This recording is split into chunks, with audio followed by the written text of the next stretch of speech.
Okay, so hi everybody and Happy New Year. Welcome to our 7th wellness session for musicians and the first session of 2021. My name is Francesca Leo and I'm the chair of the Puerto Rico Flute Symposium Wellness Committee and the founder of playingwithoutpain.com.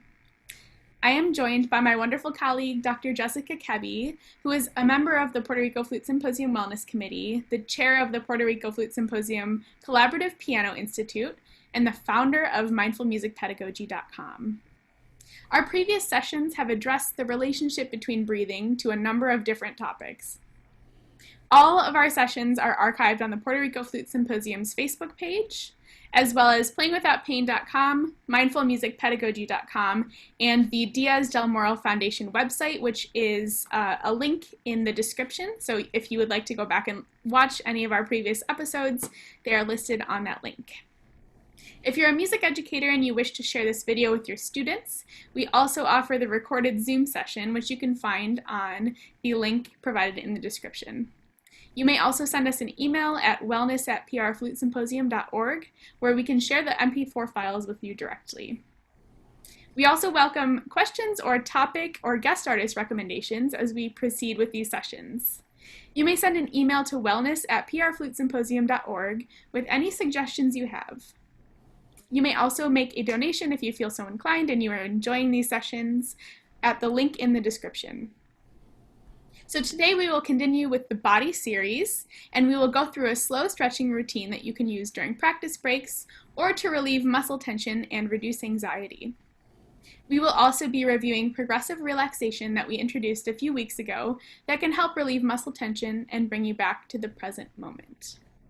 So at this time, I will turn it over to my colleague Jessica. All right, hello. Yes, so I hope everyone had a good holiday week or two and is ready to take on this new year. I don't know about you, but I'm a very goal-oriented person, and I like to have a lot of short-term and long-term goals going all year long. Usually a lot of monthly goals, and then some yearly goals, and then some short and long-term multi-year goals. So even though last year kind of changed some of those goals for me, I was able to switch them out and then also to continue meeting some others, one of which included renewing my yoga practice. So I was really encouraged that I found a good instructor and a good group to do that with, and when the pandemic hit, they went online, which was great. So I was able to keep that up really consistently all last year through about November. And so as I start this year, my goal is to continue that practice and hopefully even ramp it up, because I can definitely feel the benefits when I do it regularly, and how much worse I feel when I don't do that regularly. And so actually during that break, when I wasn't able to do it as consistently the last couple of months, I took that as a little bit of a challenge to research exactly why it's so obvious, why when we do practice a lot of stretching, why that feels so good, and then why it feels so clearly worse when we don't. And so I thought I'd share a little bit of what I learned with you today. Obviously, stretching has a lot of benefits to the body. It increases the range of motion, it increases our flexibility, it increases the blood flow to the muscles, improves our posture, and helps decrease tension headaches. And there's a fair amount of debate actually about whether or not stretching before a cardio workout is beneficial. I've been a runner for 25 years now, and I've followed that discussion recently. It's really interesting, and it's worth a side trek if you're interested. But today we're going to focus on the fact that stretching daily is a good thing. You can figure out where you want to place that in your day as it fits best for your schedule. So as Francesca mentioned, I wanted to share a little bit of an article with you from the Harvard Health publication. It was published in September of 2019. I'm going to quote a little bit of the article for you, and this is a bit of what it said. Stretching keeps the muscles flexible, strong, and healthy. And we need that flexibility to maintain a range of motion in the joints. Without it, the muscles shorten and become tight. And then, when you call on the muscles for activity, they are weak and unable to extend all the way. That puts you at risk for joint pain, strains, and muscle damage. And I'm going to step out of the article for just a second to say I could not think of a more fitting quote that summarizes what both Francesca and I try to try to do with our work. She comes at it from the physical standpoint, and this just reinforces so much of what she's been talking about in terms of, when we're wanting to perform physically with the flute in her case, or piano in my case, that is completely dependent on the state of our muscles and the health of our body. And then from my standpoint, yeah, really the same thing. And but I come at it more from the mental side of we've got to be in the right mental space. And in order to do that, we have to know that we can trust our bodies. And we can't know that we can trust our bodies if we haven't spent time developing the health of our muscles and that connection between the mind and body. So, anyway, stepping back into the article, continuing the quote, excuse me, it says, for example, sitting in a chair all day results in tight hamstrings in the back of the thigh. That can make it harder to extend your leg or straighten your knee all the way, which inhibits walking. Likewise, when tight muscles are suddenly called on for a strenuous activity that stretches them, such as playing tennis, they may become damaged from suddenly being stretched. Injured muscles may not be strong enough to support the joints, which can lead to joint injury. Regular stretching keeps muscles long, lean, and flexible, and this means that exertion won't put too much force on the muscle itself. And that's according to David Nolan, who's a physical therapist at the Massachusetts General Hospital, which is connected with Harvard University. Healthy muscles also help a person with balance problems avoid falls. So that was a little bit of the article that I wanted to share. I think, again, as a lot of our things are, this is fairly obvious, right? The evidence supporting the benefits of stretching, super obvious. But again, a lot of things that are very obvious are often things that we don't necessarily do or take for granted, maybe, and don't put the thought into why it's working or why it's not working. So, the question that I asked myself was, other than yoga, how can I incorporate stretching into my practice sessions? And the answer seems to lie in a combination of things that I wanted to share with you. 2 sessions ago, I introduced the idea of Dr. Edmund Jacobson's development of progressive relaxation, which is the intentional constriction and then relaxation of muscle groups moving progressively throughout the body. And we're going to start with that as a quick review today. And then I'll demonstrate a hand and finger stretch that was introduced to me in graduate school. So let's go ahead and get comfortable. This can be done seated or standing or laying down, frankly, it doesn't really matter. But we're going to start by focusing on the large muscle groups in our face and head.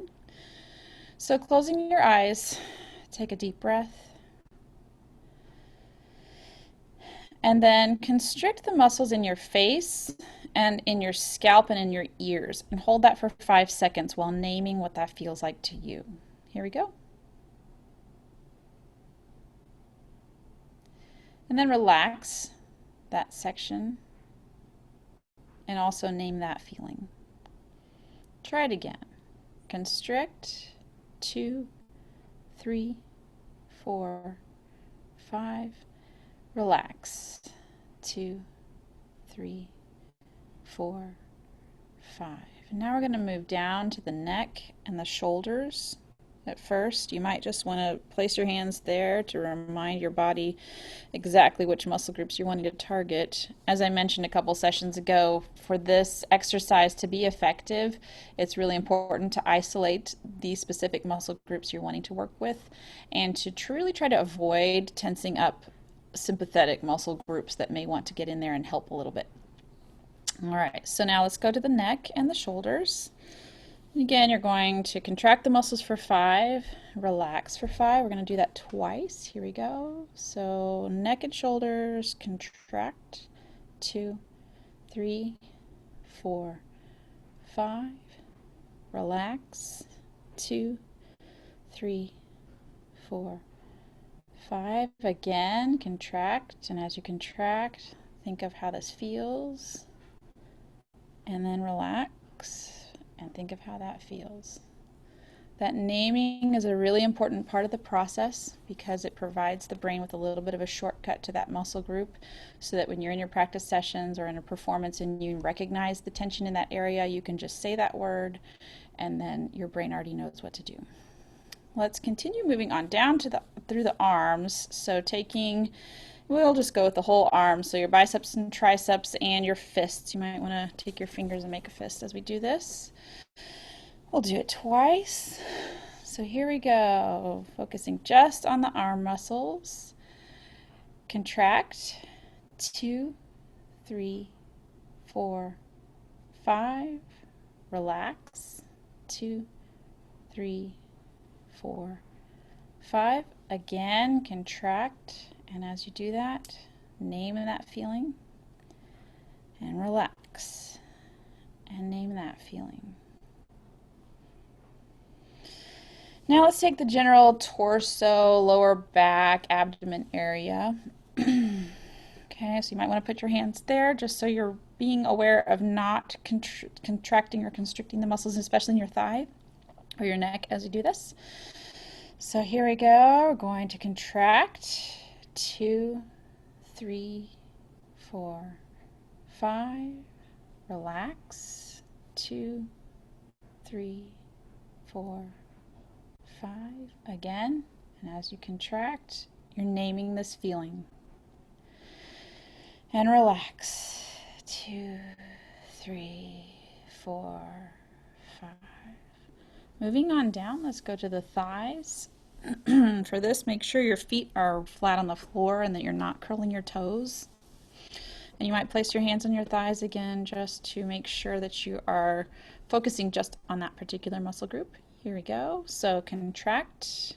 2, 3, 4, 5. Relax. 2, 3, 4, 5. Again, name it. Be sure that your feet are staying on the floor and that your shoulders are staying low. And relax. And name that feeling. Okay, then moving down to the calves, same idea. So contract. 2, 3, 4, 5. Relax. 2, 3, 4, 5. Again, name it. Relax everywhere else. And now relax the calves and name that feeling. And lastly, we're going to go to the feet and toes. So now I do want you to curl up your toes as you contract and focus on those muscles. So here we go. And constrict. 2, 3, 4, 5. Relax. 2, 3, 4, 5. Again, name the feeling as you contract the muscles. And name the feeling as you relax. So that's the review of the progressive relaxation stretches. And as you can see, that doesn't take a lot of time. So it's a great way to kind of help you mentally and physically set yourself up for a good practice session. Now, if you have an instrument that is very much focused on your fine motor skills of the hands, which I think most of us do, except singers, and maybe I guess some other brass players that are doing more large muscle motions with their hands. But anyway, this was a stretch that I mentioned that one of my teachers in grad school showed me, and I just happened to notice she was getting ready to play, and I saw her kind of doing this with her hands as she was playing and just talking, beforehand. And afterwards I asked her, I said, "What are you doing?" She said, "Oh, I'm just doing this really gentle stretch to help increase the blood flow to my hands." And I thought, because I was used to doing more active types of motions to try to get the blood flowing. And I suppose you could do many things. But then I decided, I thought, I will try that the next time. And after I did, I was sold. Because even though it was such a slow motion, just something about it really warmed up my fingers a lot quicker than some of the other things that I had tried. And this we know from our previous discussions that when our body is under stress, when our mind is under stress, especially in a performance situation, our biological response is that fight, flight, or freeze. And what that does is it takes all the blood from the extremities and sends it back to the heart and to the core. And that's why we end up with cold fingers, cold toes, shaky muscles in our extremities. And so this is just this very gentle encouragement for that blood to begin to flow back into the hands. So first, just kind of gently take your hand and place it in the palm of the other hand. So you're kind of gripping the thumb very gently and just squeeze a little bit in that large muscle around the thumb. And then do the same thing on the side of the hand. And then you're just going to work your way up through the fingers. And it's very, very carefully. You're not trying to force anything. You're not trying to pop a knuckle or anything like that, but you're just bending your fingers forward and then bending them back. Very, very gently. And at first, you probably can't go very far back, but then once you do this a few times, you'll realize that they're much more flexible than they were a moment ago. And you just work through each hand doing that very, very gently. Again, not to encourage any kind of pain. So if you feel pain in a certain muscle or joint, just knock it back and really try to not push too hard on that particular finger. Maybe even offer some support with your other fingers behind it so you're not just bending it all the way back by itself. And then you just keep doing this, and you can switch hands. Get that thumb moving in and out again. And then you go to the other hand. Same thing. You're going to put your fingers on the palm and really just wrap your hand around that muscle. This one's what we're kind of targeting right here. Increasing the blood flow. Then to the side. And then up each finger. And I don't know about you, but I can tell a big difference in the temperature between one hand and the other.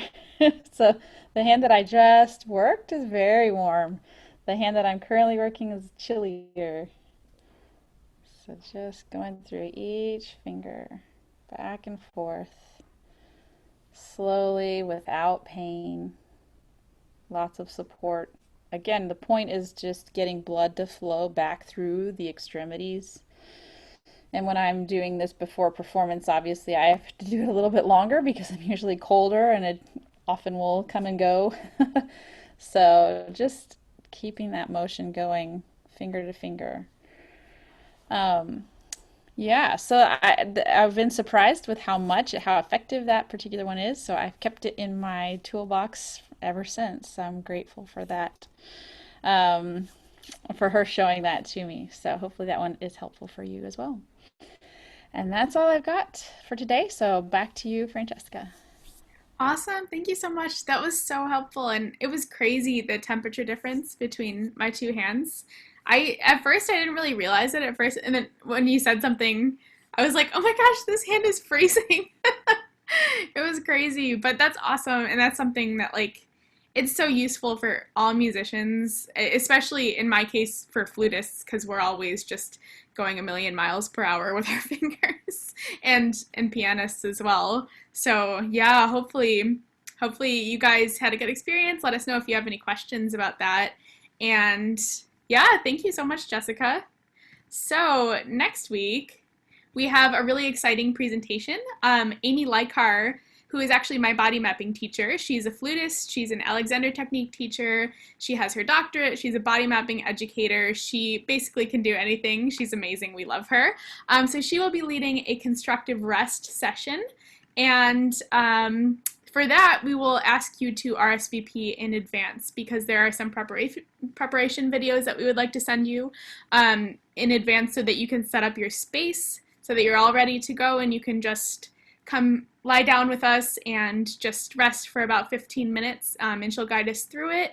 It's a really wonderful practice to do, especially before you practice. If you're feeling nervous about something, if you're feeling any pain, it's just really important to integrate that into your daily life as musicians. So we are so excited to have her for that. Again, The link is in the description if you would like to review any of our past sessions. And if you feel so inclined to donate, there is also a link in the description for that as well. If you have any questions, email wellness@prflutesymposium.org, and we will see you next week with Amy Lykar doing constructive rest at 5 p.m. on Sunday. Thank you.